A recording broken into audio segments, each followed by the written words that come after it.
In the beginning, there was nothing. Well, at least sa kwentong ito, it was just a world with humans coexisting to survive. But they felt alone in this vast universe. Kaya tumingala lang sila sa kalangitan at lumikha ng libo-libong kwento mula sa mga tala.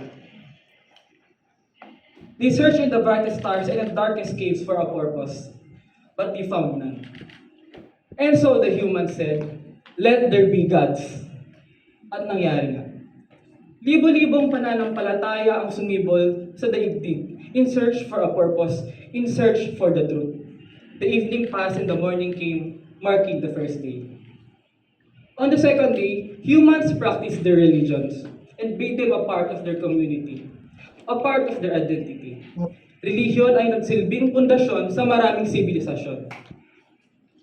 On the third day, humans saw how beautiful their religions were.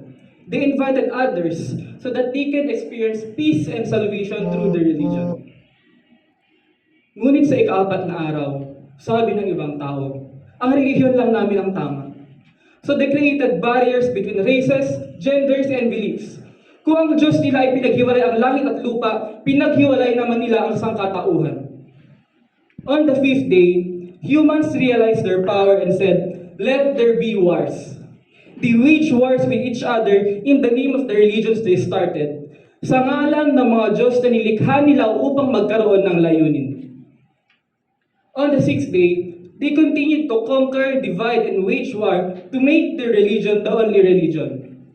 The sixth day ended, but the wars continued. Sa ikapitong araw, nagpahinga ang Diyos habang ang mga tao ay nagpatuloy sa kasamaan. Marami nagsasabi ng relihiyon nila ay ang daan tungo sa kapayapaan o kaya ang Diyos nila ay ang Diyos ng pag-ibig.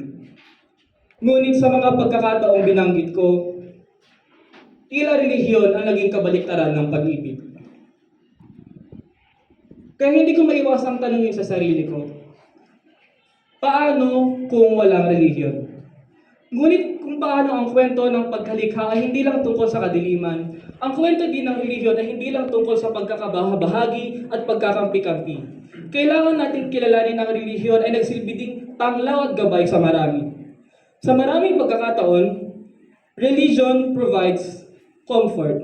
Makikita natin sa litratong ito ang aftermath ng bagyong Yolanda na sa kabila ng kalamidad, sa kabila ng sila ay nawalan ng tirahan, nawalan ng ari-arian, at maaari ding nawalan din sila ng mahal sa buhay, bit nila ang pananampalataya, dala-dala nila ang kanilang pag-asa.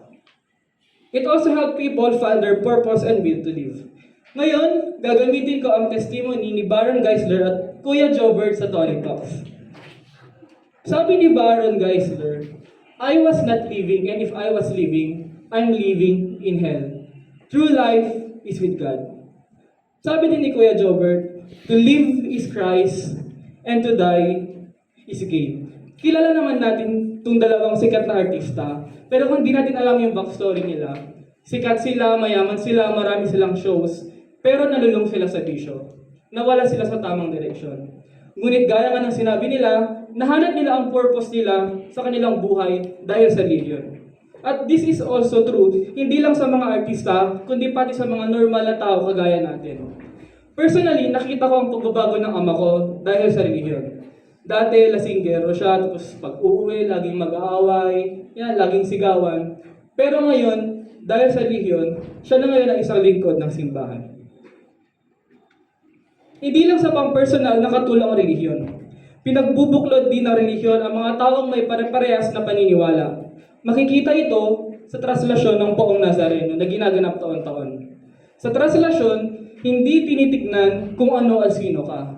Kung ikaw man ay artista, ikaw ay manggagawa, ikaw ay manininda, guro, estudyante, lahat ay deboto, lahat ay naiinitan, lahat ay nakikipagsiksikan. Makikita din ang papel na ginampanan ng relihiyon sa mga isyong social at politikal. Halimbawa na lang ay tuwing may kalamidad.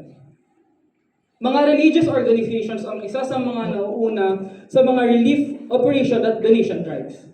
Hindi rin malilimutan na naging bahagi ng relihiyon sa EDSA People Power 1. Sa harap ng diktadura, pananampalataya ang naging instrumento upang magkaroon ng mapayapang pag-aaklas ang mga Pilipino. Ang mga pari, madre at mamamayang Pilipino ay walang takot na humarap sa mga tangket, baril, bitbit-bitbit ang kanilang mga rosaryo at pananampalataya. Sa ganitong mga pagkakataon, ipinakita ng relihiyon ay maaaring maging puwersa ng pagbabago. Ngunit ang bagay na nagbuklod sa atin ay maaaring sanhi ng pagkakawatak-watak. Nang dahil sa relihiyon, nagkaroon ng extremism. Let's take ISIS for example. ISIS committed acts of terror in the name of establishing a caliphate. Sa hindi nakakaalam, ang caliphate ay isang uri ng Islamic government na ang namumuno ay caliph na pinaniniwala ang successor ni Prophet Muhammad. Meron din ang Ku Klux Klan o KKK, isang white supremacist organization sa USA na ginamit ang mga Christian doctrines upang bigyang katwiran ng racism at terrorism na ginagawa nila. Dahil din sa relihiyon, nagkaroon ng digmaan at genocide. Halimbawa na lang ay ang mga krusada. Ang mga krusada ay mga digmaan na inulunsad ng mga Kristiyano laban sa mga Muslim upang mapigilan ang pagkalat ng Islam at upang mabawi ang Jerusalem mula sa kapangyarihan ng mga Muslim.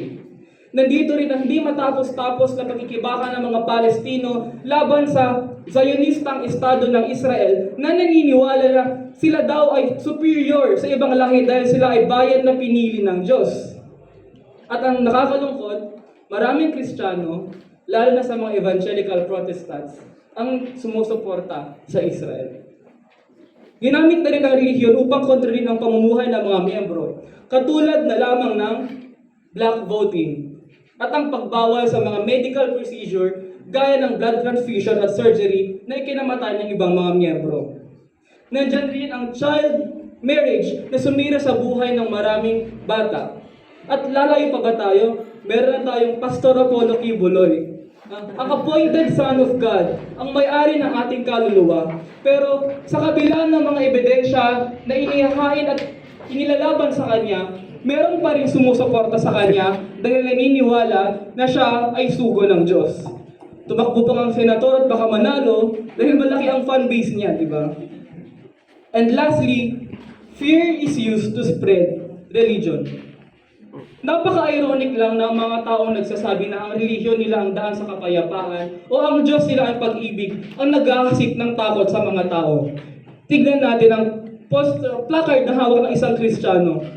Ask me why you deserve to burn in hell. What a very Christian thing to say, di ba?